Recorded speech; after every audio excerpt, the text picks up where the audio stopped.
Mixing ಪ್ರೀತಿ ಸಿನಿಮಾದ ಹಾಡುಗಳನ್ನ ಸಿರಿ music audio channel ಅಲ್ಲಿ ನೀವು ಕೇಳಬಹುದು, ನೋಡಬಹುದು.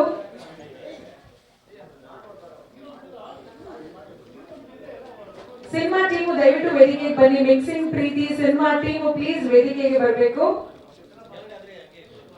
ಪಾತ್ರ ಬಂದು ಹೀರೋ ಲವರ್ ಆಗಿರ್ತೀನಿ. ಇದರಲ್ಲಿ ಹಾರರ್, ಥ್ರಿಲ್ಲರ್, ಕಾಮಿಡಿ ಎಲ್ಲ ಕೂಡ ಮಿಕ್ಸಿಂಗ್ ಇದೆ. ತುಂಬಾ ಅದ್ಭುತವಾಗಿ ಬಂದಿದೆ ಮೂವಿ. ದಯವಿಟ್ಟು ಎಲ್ಲ ನೋಡಿ ಸಪೋರ್ಟ್ ಮಾಡಿ. ಇದರಲ್ಲಿ ಟೆಕ್ನಿಷಿಯನ್ಸ್ ಪ್ರತಿಯೊಬ್ಬರು ತುಂಬಾ ಚೆನ್ನಾಗಿ ವರ್ಕ್ ಮಾಡಿದ್ದಾರೆ. ನಮ್ಮ DOP ಸರ್ ಅಂತೂ super, and music director sir ಅಂತೂ ಒಂದು ದಿನದಲ್ಲೇ ಅವ್ರು ರೆಡಿ ಮಾಡಿಬಿಡ್ತಾರೆ. ಸೊ ಜಾಕ್ ಅವ್ರು ಕನ್ನಡ ಕಲಿತು ಮಾಡಿರೋದೇ ಒಂದು ನಮಗೆ ನಿಜವಾಗ್ಲೂ ಹೆಮ್ಮೆ. ಕನ್ನಡ ಬಗ್ಗೆ ಎಷ್ಟು ಅಭಿಮಾನ ಇದೆ, ಅದು ಒಂದು ನಿಜವಾಗ್ಲೂ ಖುಷಿ. ಅಂಡ್ ಡೈರೆಕ್ಟರ್ ಸರ್ ಕೂಡ ಇನ್ನು ಕನ್ನಡದಲ್ಲಿ ಹೆಚ್ಚು ಮೂವಿ ಮಾಡಬೇಕು ಅಂತ ಇದ್ದಾರೆ. ಅಂಡ್ ಪ್ರತಿಯೊಬ್ಬರು ಈ ಮೂವಿನಲ್ಲಿ ವರ್ಕ್ ಮಾಡಿರುವಂತ ಎಲ್ಲರೂ ಕೂಡ, ಹಾಗೆ ನನ್ನ personal designer for ever Naveen Kumar, ಹಾಗೆ ವಿಷ್ಣು, ಆರುಮುಗ ಸರ್, ಎಲ್ರಿಗೂ ಕೂಡ ಒಬ್ಬೊಬ್ಬರು ಹೆಸರು ಬಿಟ್ಟಿರ್ತೀನಿ, ಸಾರಿ. ಅಂಡ್ ಎಲ್ರಿಗೂ ಪ್ರತಿಯೊಬ್ಬರಿಗೂ ಟೆಕ್ನಿಷಿಯನ್ಸ್ ಇಂದ ಇದು ಈ ಮೂವಿ ಟೀಮ್ ಅವ್ರಿಗೆಲ್ಲರಿಗೂ ಕೂಡ ಥ್ಯಾಂಕ್ ಯು ಸೋ ಮಚ್. ಸಾರಿ, ನನ್ನ ಪಾತ್ರದ ಬಗ್ಗೆ ಫಸ್ಟ್ ಹೇಳ್ಬೇಕಿತ್ತು. ಮೋಕ್ಷನ್ ಸರ್ ಒಳ್ಳೆಯ ಮುಂಚೆ ಹೇಳ್ಬಿಡ್ತೀನಿ ಸರ್, ಬೇಜಾರು ಮಾಡ್ಕೋಬೇಡಿ. ಓಕೆ,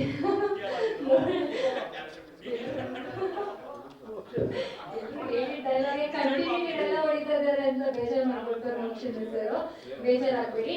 ಈ ಸಿನಿಮಾದಲ್ಲಿ ನನ್ನ ಪಾತ್ರದ ಬಗ್ಗೆ ಹೇಳೋದಾದ್ರೆ, ನನ್ನ ಪಾತ್ರದ ಹೆಸರು ಮೀರಾ ಅಂತ. ಓಕೆ, ಹಾಗೆ ನನ್ನ ಕ್ಯಾರೆಕ್ಟರ್ ಸಹ ಇರುತ್ತೆ. ಆದ್ರೆ ಇದ್ರಲ್ಲಿ ಒಂದು ರಿವೀಲ್ ಮಾಡ್ತೀನಿ, ಡೈರೆಕ್ಟರ್ ಗೊತ್ತಾಯ್ತದೆ. ನಾನು ನನ್ನ ಪ್ರೀತಿ ಫೇಲ್ಯೂರ್ ಪ್ರೀತಿಯಾಗಿರುತ್ತೆ. ಓಕೆ, ಇದರಲ್ಲಿ ಅದು ಹೇಗೆ ಫೇಲ್ಯೂರ್ ಆಗುತ್ತೆ ಅನ್ನೋದೇ ಟ್ವಿಸ್ಟ್. ಓಕೆ, ಮಿಕ್ಸಿಂಗ್ ಪ್ರೀತಿ ಯಾವ ತರ ಮಿಕ್ಸ್ ಆಗಿ ಯಾರಿಗ ಆ ಪ್ರೀತಿ ಸಿಗುತ್ತೆ ಅನ್ನೋದು ಕೂಡ ಟ್ವಿಸ್ಟ್. ಅದನ್ನ ಇದೆಲ್ಲ ನೋಡ್ಬೇಕು. ಓಕೆನಾ? ಥ್ಯಾಂಕ್ ಯು ಮೋಕ್ಷೇಂದ್ರ ಸರ್, ಖುಷಿ ಸಿಗ್ತಾ. Thank you.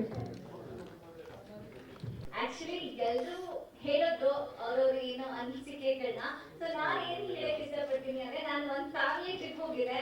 ಸೊ ನಮ್ಮ ತಂದೆ ಸರ್, ಡೈರೆಕ್ಟರ್ ಸರ್ ಅನ್ನೋ ಫೀಲ್ ಅಲ್ಲಿ ಇದ್ದೆ ನಾನು. ಆಕ್ಚುಲಿ ನಾನು ಬೇರೆ ಶೂಟ್ ಅಲ್ಲಿ ಇದ್ದೆ, ಅವ್ರು ಕರಿಬೇಕಾದ್ರೆ ನಾನು ತಮಿಳ್ ತುಂಬಾ ಆಡಿಷನ್ಸ್ ಅಟೆಂಡ್ ಮಾಡಿದ್ದೀನಿ. ಅದಾದ್ಮೇಲೆ ನನ್ನ ಅಕ್ಕ ಹೇಳಿದ್ರು, ಆಕ್ಚುಲಿ ಶ್ರೇಯಾ ಭಾವನಾ ನನ್ನ ಓನ್ ಸಿಸ್ಟರ್. ಸೊ ಹೇಳಿದ್ರು ನನಗೆ ಆಡಿಷನ್ ಇದೆ ಬಾ ಅಟೆಂಡ್ ಮಾಡು ಅಂತ. ನಾನು ನಾನು ಸಾಕಾಗಿದೆ, ನಾನು ಮಾಡಲ್ಲ ತಾಯಿ ಅಂತ. ಆಮೇಲೆ ಸರ್ ಕಾಲ್ ಮಾಡ್ಬಿಟ್ಟು ಅಡ್ವಾನ್ಸ್ ಹಾಕಿದ್ರು. ಅಡ್ವಾನ್ಸ್ ಬಂತ ನಮ್ಮ ಸರ್ ಟಿಕೆಟ್ ಬುಕ್ ಆಗಿದೆ ಬಂದ್ಬಿಡು ಅಂತ. ನಾನು ಹೇಗಿರುತ್ತೆ ಅಂತ ಅಂದ್ಬಿಟ್ಟು ಹೋಗಿ ಟೆನ್ಷನ್ ಅಲ್ಲಿ ಇದೆ. ಫಸ್ಟ್ ಹೋಗ್ಬಿಟ್ಟು ಮಾತಾಡಕ್ ಆಗ್ತದ, ಭಯ ಆಗ್ತದೆ ತುಂಬಾ, ಏನ್ ಹೇಳೋದು ಅಂತ ಡೈಲಾಗ್ ಕೊಟ್ರು. ಆಮೇಲೆ ಅವಾಗ ಎಲ್ಲರೂ ಫ್ರೆಂಡ್ ಆದ್ರು, ತುಂಬಾ ಚಿಲ್ಲಾಗಿತ್ತು, ಸಖತ್ತಾಗಿ ಎಂಜಾಯ್ ಮಾಡಿದೀವಿ. ಸೊ ಎಲ್ಲರೂ ಸಪೋರ್ಟ್ ಮಾಡಿ, ಬ್ಲೆಸ್ಸಿಂಗ್ಸ್ ಯಾವಾಗಲೂ ನಮ್ಮ ಮೇಲೆ ಇದೇ ರೀತಿ ಇರಬೇಕು. ಥ್ಯಾಂಕ್ ಯು ಅಂತ ಹೇಳಕ್ ಇಷ್ಟಪಡ್ತೀನಿ. Thank you so much. ನನ್ನ ಡೈರೆಕ್ಟರ್ ಬಗ್ಗೆ ಹೇಳಕ್ ಅದನ್ನೇ ಹೇಳಿದ್ನಲ್ಲ, ತಂದೆ ಅಂತ ಕ್ಯಾರೆಕ್ಟರ್ ನೀವೇ ಎಲ್ಲಾರು ನೋಡಿದ್ರಿ, ಏನು ಹೇಳಕ್ಕಿಲ್ಲ ಅಲ್ಲಿ. ಯಾಕಂತಂದ್ರೆ ನಾನು ಯಾವಾಗ್ಲೂ ಹೇಗೆ ನನ್ನ ಲೈಫಲ್ಲಿ ಇರ್ತೀನೋ ಅದೇ ರೀತಿ ಅಲ್ಲೂ ಕೂಡ ಇರ್ತೀನಿ. ನಾನು ಜಾಲಿ ಗರ್ಲ್, ಯಾವಾಗಲೂ ಜಾಲಿಯಾಗಿ ಇರ್ತೀನಿ, ನಗ್ನಗ್ತಾ ಇರ್ತೀನಿ. ಎಲ್ಲರೂ ಹಾಗೆ ನಗ್ನಗ್ತಾ ಇರಿ, ನಗಿಸ್ತಾ ಇರಿ ಅಂತ ಹೇಳ್ತಾ ನಮ್ಗೆ ಹಾಗೆ ಸಪೋರ್ಟ್ ಮಾಡಿ. Thank you so much. ಕನ್ನಡನ ಬೆಳೆಸಿ, ಕನ್ನಡನ ಉಳಿಸಿ. Thank you. ಎಲ್ರಿಗೂ ನಮಸ್ಕಾರ. ಬಂದಿರ್ತಕ್ಕಂಥ ಗೆಸ್ಟ್, ನನ್ನ ಫ್ಯಾಮಿಲಿ, ನನ್ನ ಫ್ರೆಂಡ್ಸ್ ಎಲ್ರಿಗೂ ನಮಸ್ಕಾರ. ನಮ್ಮ ಸಿನಿಮಾ ಮಿಕ್ಸಿಂಗ್ ಪ್ರೀತಿ ಕನ್ನಡದಲ್ಲೂ ರಿಲೀಸ್ ಆಗ್ತಿರೋದು ನಮಗಂತೂ ಸಿಕ್ಕಾಪಟ್ಟೆ ಖುಷಿ ಇದೆ. ನಮ್ಮ ಡೈರೆಕ್ಟರ್ ಸರ್ ಬಗ್ಗೆ ಹೇಳಲೇಬೇಕು. ಎಲ್ಲರೂ ಹೇಳ್ತಾರೆ ಲೈಕ್ ಹೌದು ಸರ್ ಮುಂಚೆನೇ ಹೇಳಿದ್ರು, ನೀವು ನೋಡಿ ನೀವು ಬರ್ಬೇಕಾದ್ರೆ ಇದೇ ರೀತಿ ಇದೆ, ಈ ಕ್ಯಾರೆಕ್ಟರ್ಗೆ ಇಟ್ಕೊಂಡು ಬರಬೇಡಿ, ಯೋ ಕಮಿಂಗ್ ನಿಮ್ಮ ಅಮ್ಮನ ಕರ್ಕೋಬಾ, ಚಿಲ್ ಮಾಡಿ, ಅದೇ ಸರ್ ಹೇಳ್ತಿದ್ದೀನಿ. ಅವರೆಲ್ಲ ಹೇಳಿದ್ರಲ್ವಾ ಸರ್. ಸೊ ಹಾಗಾಗಿ ಪಾರ್ಕದ ಬಗ್ಗೆ ನೀವೇ ನೋಡಿದ್ರಿ ಎಲ್ಲ. ಲೈಕ್ ಇದೊಂದು ಫನ್ ಚಿಲ್ಲಿಂಗ್, ಒಂದು 4 ಜನ ಹುಡುಗಿರು ರೆಸಾರ್ಟಿಗೆ ಬರ್ತಾರೆ, ಅಲ್ಲಿ ಏನೇನಾಗುತ್ತೆ ಅದೇ ಇದೆ ಸಿನಿಮಾದಲ್ಲಿ.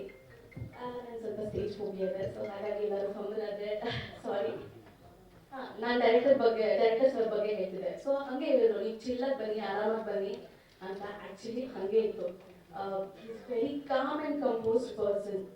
ನನಗಂತೂ ಸಿಕ್ಕಾಪಟ್ಟೆ ಖುಷಿ ಇದೆ ಅವ್ರ ಜೊತೆ ವರ್ಕ್ ಮಾಡಿದ್ದು. ಥ್ಯಾಂಕ್ ಯು ಸರ್ ಈ ಆಪರ್ಚುನಿಟಿ ಕೊಟ್ಟಿದ್ದಕ್ಕೆ. ಹಾಗೆ ನಮ್ಮ ಫ್ರೆಂಡ್ಸ್, ಪಿಕ್ಚರ್ ಪ್ರೊಡ್ಯೂಸರ್ಸ್ ಎಲ್ರಿಗೂ thank you. Please please please ನಮ್ಮ ಸಿನಿಮಾನ ಪ್ರಮೋಟ್ ಮಾಡಿ.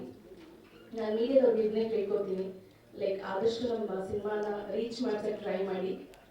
Thank you so much. Thank you sir, thank you. ஒரே விஷயம் சொல்லிடுறேன், காதல், பிரீத்தி, லவ் எல்லா காலத்துலயும் ஒண்ணுதான். ஆனால் உண்மையான லவ்வை புரியாதவங்க தான் இன்றைய காலத்துடைய பெண்கள். ஒரு பொய்யான காதலை புரிஞ்சுக்கிறாங்க, ஆனால் உண்மையான காதல் எப்போதும் காதலாகவே இருக்கும். அப்படி ஒரு டெஸ்ட்டு இந்த ஹீரோவுக்கு வச்சு அது அவர் 5 பொண்ணுங்க இந்த பொண்ணுங்க வச்சுருந்தாங்கன்னா அவர் உண்மையாக இருந்தாரா இல்லையாங்கிறது தான் ஸ்டோரி. இதுக்குள்ளே என்னெல்லாம் இருக்குன்னு நீங்கள் வந்து பாருங்கள். Thank you. Good in the movie, nice acting and dancing, everything is very nice. ಎಲ್ಲರಿಗೂ ನಮಸ್ಕಾರ. ಏನು ಕನ್ನಡ ಅಷ್ಟು ಬರಲ್ಲ. ನೀವು ಎಲ್ಲ ಸಿನಿಮಾ ನೋಡಿ ಸಪೋರ್ಟ್ ಮಾಡಿ, especially media. Please let me talk to in English. So first of all, I'm very happy to see all you here, and I want to say thanks to my director, producers, and cameraman first, because in Kannada this is for my first film, and I'm very excited to do this with my all beautiful heroines. And as he said, it was a test for me. So just come and watch the movie. You will be enjoyed. Thank you very much.